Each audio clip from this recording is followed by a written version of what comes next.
Hello मेरे प्यारे दोस्तों, आप सभी का 13 दिसंबर 2025 का पेपर हो चुका है। यानी कि अब आपको जानना है कि आपके हर सब्जेक्ट में कितने अगर पासिंग मार्क्स होंगे तो आप पास होने के लिए आप कट ऑफ यानी कि अपनी मेरिट लिस्ट में आपका नाम आ सकता है। हेलो दोस्तों, मेरा नाम उपेंद्र कुमार है। मैं जवाहर नवोदय विद्यालय का चयनित छात्र आपको इसी यूट्यूब चैनल पर आपको मैं बिल्कुल फ्री में गाइड करता आ रहा हूँ। अगर आप इस चैनल पर नए हैं तो चैनल को सब्सक्राइब कर और बेल आइकन को भी प्रेस कर देना, क्योंकि जो भी कोई नई नोटिफिकेशन आएगी तो सबसे पहले आपको इसी यूट्यूब चैनल पर देखने को मिलेगी। ठीक है, तो सबसे पहले आपको पता होगा कि नवोदय विद्यालय क्लास 6 से कक्षा 12वीं तक आपकी शिक्षा यानी कि फ्री प्रदान करता है, यानी कि सीबीएसई बोर्ड है। ठीक है, ये आपको सभी को पता होगा। और इसमें पास होने के लिए हर सब्जेक्ट में यानी कि हर विषय में पास होना अनिवार्य है। इसकी देखो यहाँ पर बताया गया है कि पास होना तो अनिवार्य है, तो ये आपको ध्यान रखना है। अब यहाँ पर सबसे पहले आपको पता होगा कि आपकी जो मानसिक योग्यता है ये भी थी और गणित भी थी, और आपकी हिंदी या इंग्लिश इसकी बजाय हो सकता है जो भी आपने सब्जेक्ट चूज किया होगा। अब सबसे पहले आपको पता होगा कि मानसिक योग्यता में कितने प्रश्न आते हैं। ये आपको पता होगा कि मानसिक योग्यता में 40 प्रश्न आते हैं, गणित में भी 20 प्रश्न आते हैं, और हिंदी में जो यानी कि लैंग्वेज होगी उसमें भी 20 प्रश्न आते हैं। ये टोटल होता है। ये तो आपका जो पेपर जो टोटल कितने मार्क्स का होता है, आप बोलोगे पूरा 100 मार्क्स का होता है। कितने? 100 मार्क्स का आप सभी का ये पेपर होता है। तो भैया इसमें से कितना स्कोर अगर आपका आएगा तो आपका क्या होगा, पासिंग मार्क्स लेकर आएंगे। अब ये आपके लिए पासिंग मार्क्स रहने वाला है। ठीक है, कट ऑफ इसी बेसिस पर आपका कट ऑफ तैयार होता है। कंप्लीट जानकारी दूंगा, और मैं ये भी आपको बताऊंगा कि मेरा कितने नंबर पर सिलेक्शन हुआ था, जो बच्चे गांव से हैं, जो शहर से हैं, उनके लिए कितना कितना कट ऑफ जा सकता है। कंप्लीट वीडियो आप सभी के लिए ये रहने वाली है। तो वीडियो को अगर स्किप करोगे तो भैया आपको कुछ भी समझ में नहीं आने वाला है। बिना स्किप किए आपको एंड तक इस वीडियो को वॉच कर लेना है। ठीक है, तो सबसे पहले मैं यहाँ पर आपको बता देता हूँ। ये तो मैंने आपको बता दिया कि मानसिक योग्यता में 40 प्रश्न आते हैं। देखो सबसे पहले आपसे 40 प्रश्न कितने मार्क्स के आते हैं, आप बोलोगे भैया 50 नंबर के आता है। कितना? 50 नंबर का। तो भैया मानसिक योग्यता में आपने तो बहुत अच्छा स्कोर कर ही लिया होगा। तो भैया इसमें आपका कितना सही होना चाहिए, यानी कि मेंटल एबिलिटी में कितना आपका सही होना चाहिए। तो भैया देखो सबसे पहले आपका मैक्सिमम, देखो मैं यहाँ पर बता देता हूँ, आपका मैक्सिमम 35 प्रश्न होना चाहिए। कितना? मैक्सिमम 35 प्रश्न आपका होना चाहिए। कि क्या सही प्रश्न आपका 35 होना चाहिए। देखो अगर आपके 32 या 31 हैं तो भी कोई दिक्कत वाली बात नहीं है। हालांकि आपको पासिंग मार्क्स आपके विद्यालय या बच्चों पर या कैटेगरी पर भी ये डिवाइड होता है।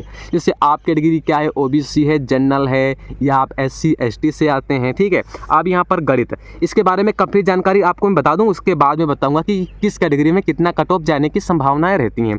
तो आप गणित में आप सभी को पता है कि भैया 20 प्रश्न आते हैं और 25 मार्क्स का, और इसमें भैया 10 नंबर तो लाना जरूरी है। 10 प्रश्न सही होना चाहिए, नंबर नहीं, 10 प्रश्न तो भैया इसमें सही होना अनिवार्य है। और हिंदी में भी भैया 10 प्रश्न। टोटल कितने प्रश्न हो गए? अगर आपके इतने हैं, इससे ज़्यादा भी हैं तो भैया आपको बहुत बहुत बधाई, आप सिलेक्शन होने के पात्र हैं। अब यहाँ पर ये 35 और 10 और प्लस 10 टोटल कितना हुआ, बोलोगे 20, और यहाँ पर 5 हो जाएगा, 3 4 5। तो भैया आपका कितना प्रश्न करेक्ट हो रहा है, आप बोलोगे ये 3 4 5 यानी कि 55 प्रश्न हो रहा है। कितने में से? 80 में से आपका कितना प्रश्न सही हो रहा है? 55। तो थोड़े बहुत आपके जो हैं आप पासिंग मार्क्स ला चुके हैं। देखो अब आपकी जो होता है ये आपके प्रश्न है। अगर नंबर भैया जो एक प्रश्न होता है वो 1.25 मार्क्स का होता है, ये आप सभी को पता ही होगा। ठीक है, ये तो बेसिक जानकारी है। अब दूसरी बात हो रही है, अगर आपने इससे देखो आपके हो सकता है कि मानसिक योग्यता में 50 में से 50 नंबर आए हों, मानसिक योग्यता में 50 में से 50 आ गए हों, और हिंदी में भी मान के चलिएगा आपके 25 में से मान के चलो कि 22 आ गए हों, और आपने गणित में भैया 7 या 8 या 9 नंबर लाए, 10 के ऊपर नहीं जा पाया, तो क्या आपका सिलेक्शन नहीं होगा? जी हाँ, आपका सिलेक्शन नहीं होगा। आप बोलोगे क्यों? ये जो 10 मार्क्स है ना, 10 प्रश्न आपके करेक्ट होना चाहिए, ये पासिंग मार्क्स है, इससे ही आपका स्कोर बनता है पास होने के लिए। अब मानिए चलेगा आपने 10 भी कर दिया, गणित में आपके 10 प्रश्न आपने कर दिया, मान को इसमें 12 नंबर आपके आ गए, टोटल कितना हुआ बोलोगे, यहाँ पर 2 2 4 हो जाएगा, बराबर 5 7 1 8, 84 आपके नंबर हो गए। अब जिसके भाई 84 नंबर, इतने प्रश्न राइट है 84, तो भैया मैं बता दूं किस किस कैटेगरी का सिलेक्शन होने के चांस हैं। भैया देखो अगर आप एससी से हैं तो भी चांस है, ST से हैं तो भी चांस है, और OBC का कोई बच्चा भी है तो भी उसका चांस है, ठीक है। OBC, SC, ST अगर आप किस कैटेगरी में है तो आपका मैं बता सकता हूँ कि 99% सिलेक्शन के जो चांस हैं वो आपके बढ़ जाएंगे। कौन सी कैटेगरी? आप बोलोगे भैया SC, ST, OBC, इतनी कैटेगरी अगर हैं, अगर आपके 84 या 85 नंबर आ रहे हैं, इससे ज़्यादा आ रहे हैं तो बहुत बहुत बहुत बधाई, क्योंकि आपको सिलेक्शन लिस्ट में, मेरिट लिस्ट में नाम आना ही आना है। अब दूसरी बात, इससे कम आए, हालांकि देखो सबसे जो कम मेरिट जाती है किसकी जाती है, किस कैटेगरी की जाती है भैया? जो भैया इसमें ST जो कैटेगरी होती है इसकी बहुत कम जाती है। कितनी? बहुत कम जाती है। जो बच्चों के 70 नंबर या 72 नंबर, यानी कि 72 नंबर भी होते हैं तो उनका भी सिलेक्शन हो जाता है। दूसरी बात रहती है, अब मैं आपको बता देता हूँ, और जो लड़के हैं, जो लड़कियाँ हैं, उनमें क्या डिफरेंस होता है?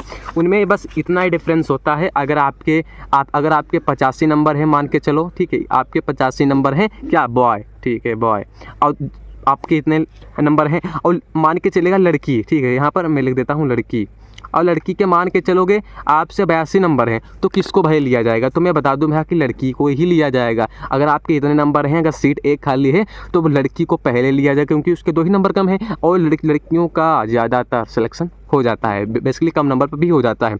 अब दूसरी बात, आप देखो मेरिट जो कहाँ से बनती है? मेरिट भैया देखो बनती है, सबसे पहले आप सभी को पता होगा, अगर आप देखो गाँव से हैं, कहाँ से हैं? गाँव से प्लस शहर से।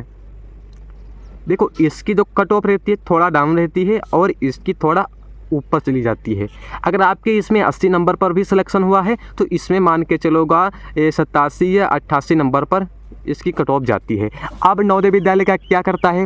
आपके नंबर भी दिखा देता है, आपके ज़िले की कट ऑफ भी दिखा देता है। तो पूरी कट ऑफ लिस्ट आपको मैं यूट्यूब चैनल पर दिखाऊंगा जो भी नोटिफिकेशन आएगा। तो इसलिए कहता हूँ चैनल को सब्सक्राइब कर लो, जो भी नोटिफिकेशन आएगा सबसे पहले आपको मैं बताऊंगा कि आपके ज़िले की कट ऑफ कितनी गई है और आपके कितने मार्क्स आए हैं। क्योंकि आप सभी को क्या पता होना चाहिए? अपना रोल नंबर पता होना चाहिए, आपकी DOB यानी कि डेट ऑफ बर्थ पता होना चाहिए। तो आप अपने ज़िले की तो नाम डालकर देख सकते हो। तो अपनी जो कट ऑफ अगर आपकी देखना है, अगर आपको कट ऑफ मार्क्स देखना है तो आपका रोल नंबर और DOB आपको पता होना चाहिए। जो जैसे ही नोटिफिकेशन आएगा नवोदय विद्यालय समिति की तरफ से, तभी मैं आप सभी को एक वीडियो बनाकर आपके ज़िले की और आपका भी नंबर दिखा दूंगा। अगर आपके कितने मार्क्स आ रहे हैं तो कमेंट बॉक्स में अपने नंबर जरूर से टाइप करिए, और मैं वहाँ पर आपको रिप्लाई दे दूंगा कि आपके कितने चांसेस हैं नवोदय विद्यालय में सिलेक्ट होने के। तो इस वीडियो को एंड करता हूँ। अगर आप चैनल पर नए, चैनल को सब्सक्राइब कर लेना, क्योंकि बहुत सारी नोटिफिकेशन आएंगी नवोदय विद्यालय की तरफ से।